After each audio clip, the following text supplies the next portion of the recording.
மதன் பாபு எங்களெல்லாம் விட்டு போனதுக்கு நாங்கள்லாம் ரொம்ப வருத்தப்படுறோம். ஆனால் அவரை பற்றி ரீகலெக்ட் பண்ணி பேசும்போது அவர் பண்ண நகைச்சுவை தான் ஞாபகம் வருது, சிரிக்கக்கூட முடியல. அவர் எல்லோருக்கும் நல்ல நண்பராக இருந்தார். அவர் யாருக்கு ஒரு தீங்கும் இழைச்சதா எந்த ஒரு செய்தியும் அது மாதிரி இல்லை. ரொம்ப நல்ல இசை ஞானி. எனக்கு பர்சனலாக அவரோட இல்லை நான் பாட ட்ரை பண்ண முடியலன்னும் போது எவ்வளோ எளிமையாக பாடலான்றதை அவர் ஒரு நாள் ஃபுல்லாக அவுட்டோரில் உட்காந்து எனக்கு கற்றுக் கொடுத்தாரு.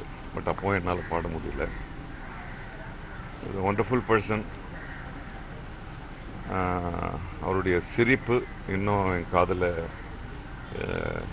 ரீங்காரமாக இறஞ்சி கேட்டுக்கிட்டே இருக்கு. ஸோ ஒரு நல்ல உழைப்பாளி. எங்கள் சங்கத்தில் ஓடி ஆடி வேலை செய்வார். ஆமாம், எல்லா மீட்டிங்க்கும் வந்துடுவார். அவரும் சங்கத்துக்கு எதிராக ஒரு கச்சேரி ஒரு மியூசிக் பண்ணி ஹெல்ப் பண்ணணும்னு நினச்சாரு. பட் அது ஃபினிஷ் ஆகாமல் போயிடுது. ஸோ தென்னிந்திய நடிகர் சங்கம் அவருடைய குடும்பத்தாருக்கும் நண்பர்களுக்கும் உறவினர்களுக்கும் சக நடிகர்களுக்கும் தன்னுடைய ஆழ்ந்த அனுபவத்தை தெரிவித்துக்